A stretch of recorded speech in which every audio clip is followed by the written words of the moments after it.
Hi, and welcome to the Prosperous Christian Therapist podcast. I'm your host, Kimberly Van Hooser. In today's episode, I'll be talking about why your marketing isn't working for you. You're going to love this episode because it'll give you some clear cut pointers that will help you identify why your marketing isn't yielding the results that you want.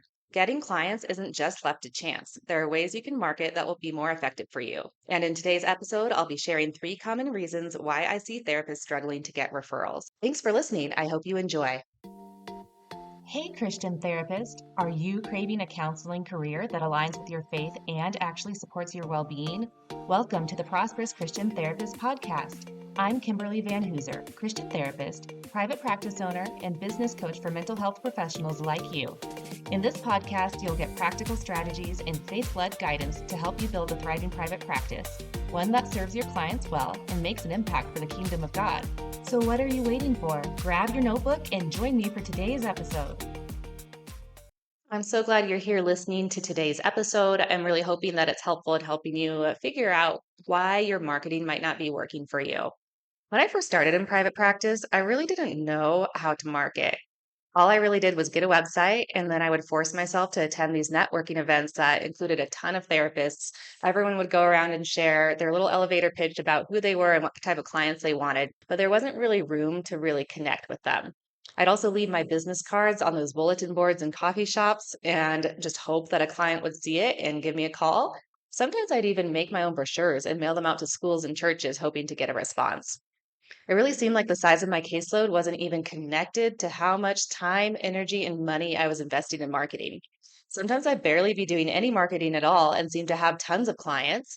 And then other times I'd be pouring out time and money and seem to get no people contacting me for weeks. I really didn't know what was working, what wasn't working, or even what I needed to do. This felt really frustrating because it felt like I had no control. I felt like the number of clients I had was based on sheer luck. I wasn't sure that anything I did or didn't do really made a difference. So that really took a toll on how motivated I was to market. As time went on and my practice continued to grow somehow, I noticed that my referrals mostly were not coming from the marketing I'd been doing. They weren't coming from the business cards I'd mailed out or the therapist in the networking event that I'd attended who had only heard my brief elevator pitch. Instead, they were coming from people I'd made personal connections with, like the therapist I sublet my office space from, someone from my church that knew I was a Christian therapist, word of mouth referrals from satisfied clients. I soon realized that connection is the most important piece of marketing. Whether or not it's connecting intentionally with another professional or using language on your website and therapy profiles that jumps off the page and speaks directly to your ideal client, connection is what's going to draw your clients in.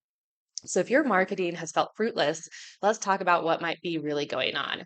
And in today's episode, I will be going over 3 reasons why your marketing might not be working for you. One of the major reasons why therapists are not actually getting a steady stream of referrals is because they're simply not spending the time to market. So that's the first reason I'm going to highlight. Your marketing isn't working for you because you're simply not taking the time to do it.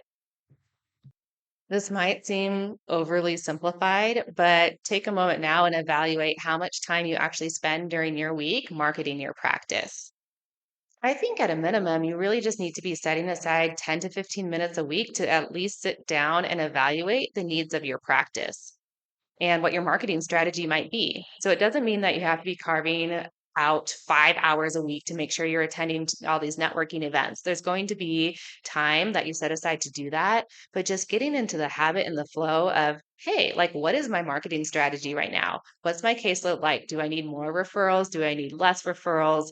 What's been working for me? What are some things that I need to make sure I follow up with to ensure that that connection that I made stays healthy? So right now, take some time to do that, or take some time today after this episode just to evaluate how much time are you actually spending on marketing.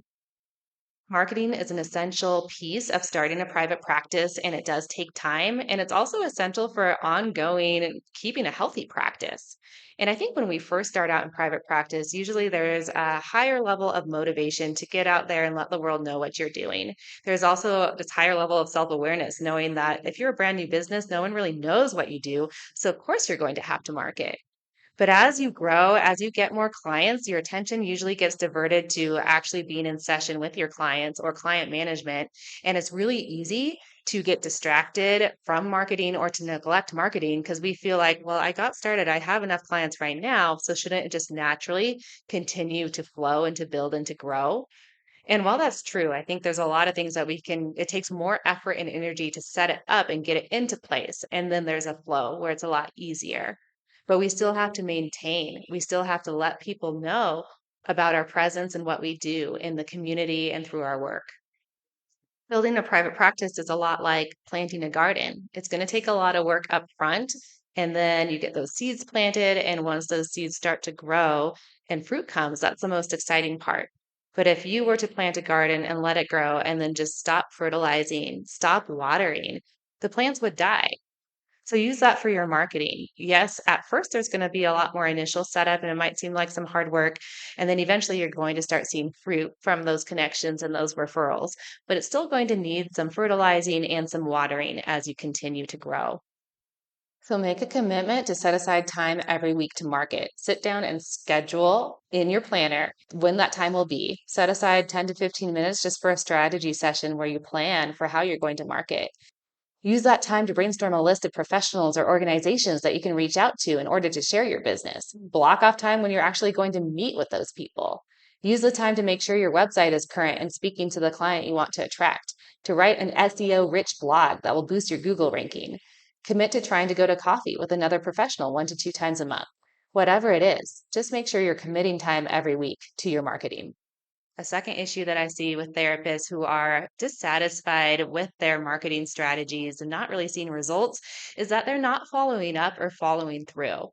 So, as I mentioned, connection is the most important piece of marketing. If you're not connecting with someone, you're not going to attract clients. People aren't actually going to follow through and scheduling with you. When I first started out in private practice and I'd attend those large networking events with a ton of other therapists there, I would exchange a lot of business cards.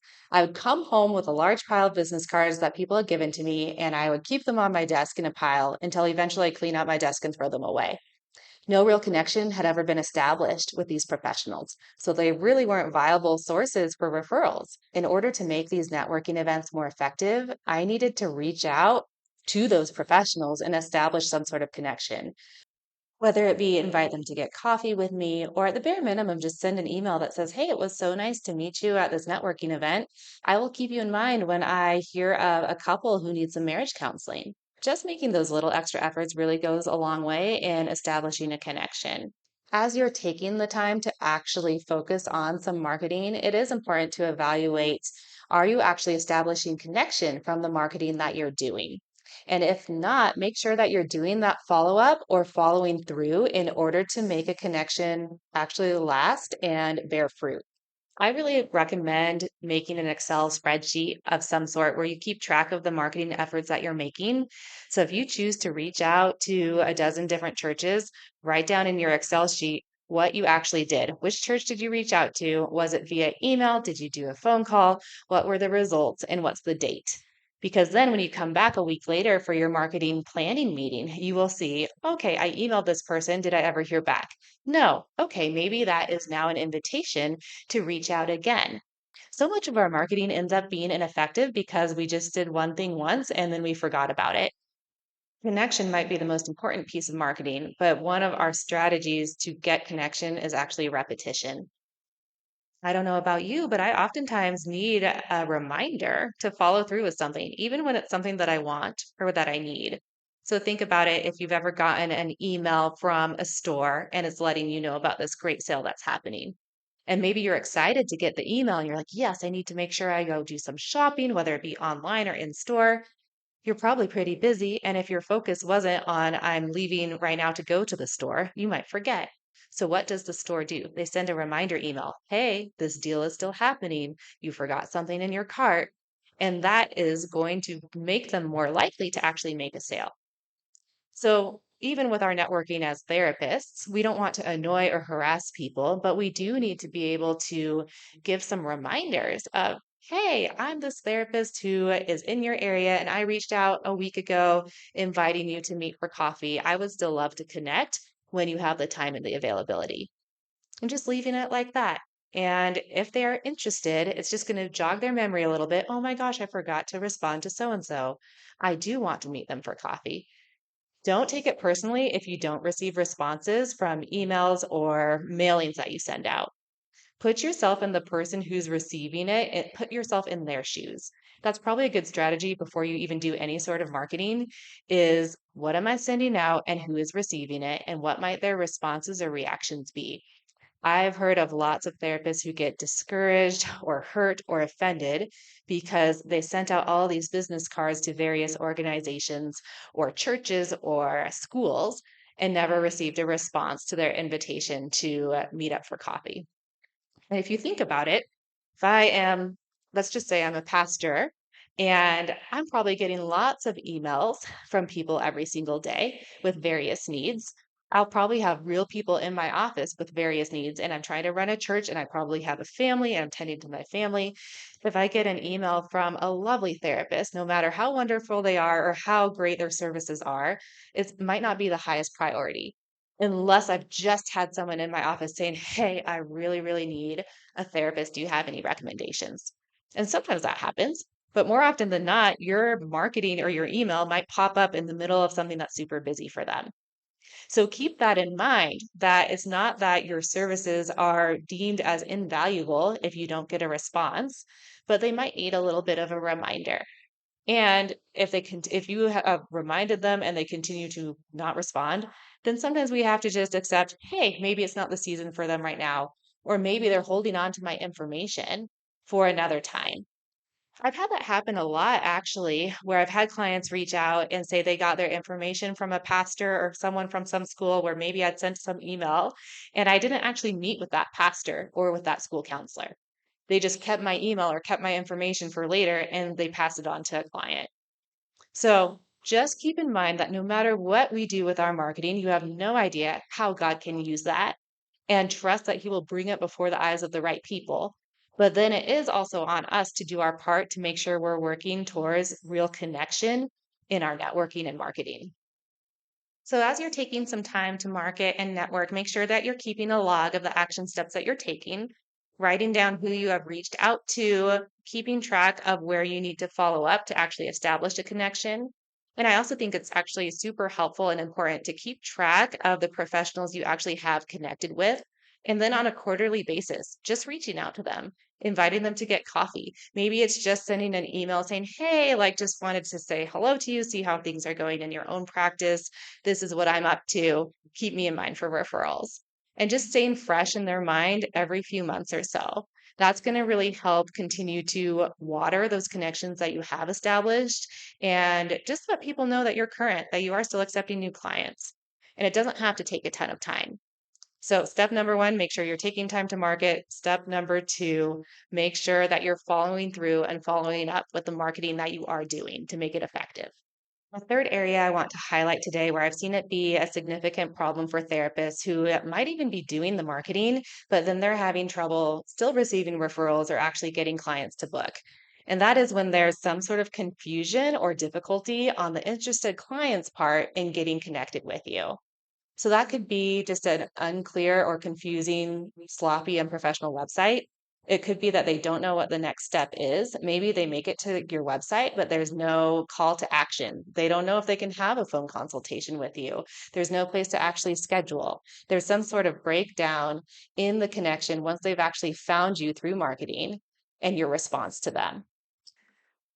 So that is something to consider and evaluate. Think about your prospective client. Once they actually receive your information, what are their next steps? How are they going to feel when they come across your website? Will they know what to do next? Starting therapy can be very anxiety producing for a lot of people, even just having that initial phone call with a therapist. So you want to make it as easy and clear cut and inviting for them as possible. So make sure that you have some sort of call to action on your website, on your profile, on wherever your clients are going to find you, because that's going to give them some clarity in what the next step is. And then make sure that you are doing your part to respond to every referral within a timely manner. It's kind of surprising to me the number of clients I receive who have told me I've reached out to so many therapists and you're the first one to ever call me back. And it's not like it's within 2 hours. It's been for some of them weeks or months where they've been searching and no one actually responds to them.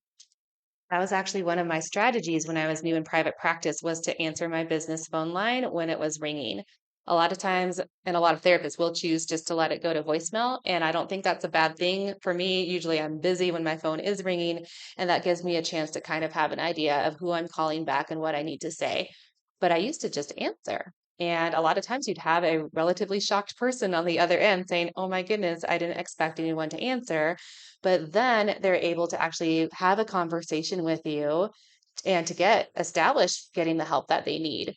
Versus sometimes they might not leave a message, or if they do leave a message, by the time you call them back, maybe another therapist has responded, or the person may have changed their mind about their therapy needs because it's scary. It's anxiety producing, as we mentioned.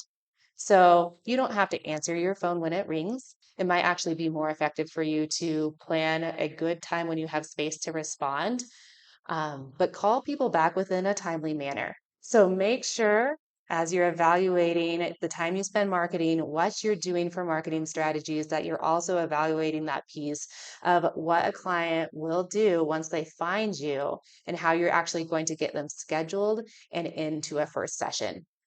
To summarize the three different reasons why your marketing might be ineffective, the first one we discussed today is that you're not being consistent and taking the time to market. Our solution for that is to sit down, make sure you're taking 10 to 15 minutes of doing a little marketing planning session with yourself every week and planning in when you are going to focus your time on your marketing.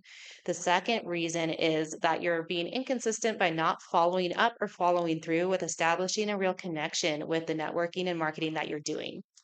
And our solution for that is to really make sure that you keep a log, that you're keeping track of the steps that you're taking and making sure that you're not just spending time doing it, but that what you're doing actually is carried through with some response, with a connection built as best you can. And following up with people where you already have established a connection, at least once a quarter. And then the third reason why your marketing might be ineffective that we discussed today is that your clients, your prospective clients, are having trouble actually getting connected with you to schedule a session and come through the door. And our solution for that is to really put yourself in the shoes of your prospective clients and think about what will they do next? Do they know what to do next once they receive your information? Make sure you have a clear call to action and that you are responding to those inquiries and referrals that you are getting in a way that is professional, warm, and inviting.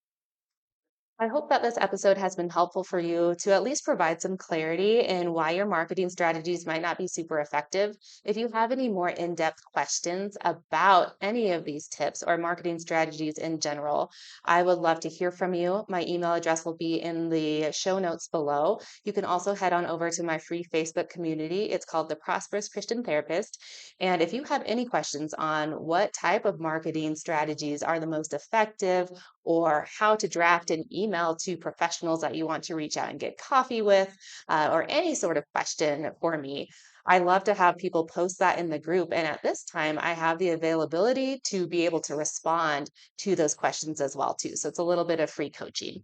So if you have any feedback questions for me, please reach out. I love to hear from you. And I thank you so much for joining me today. Feel free to comment, to leave a review, to share this episode with someone who might find it helpful. And I hope to have you with me again in the future. If you found value in today's episode, would you take a moment to leave a written review on Apple Podcasts? It helps more faith led therapists like you find the show.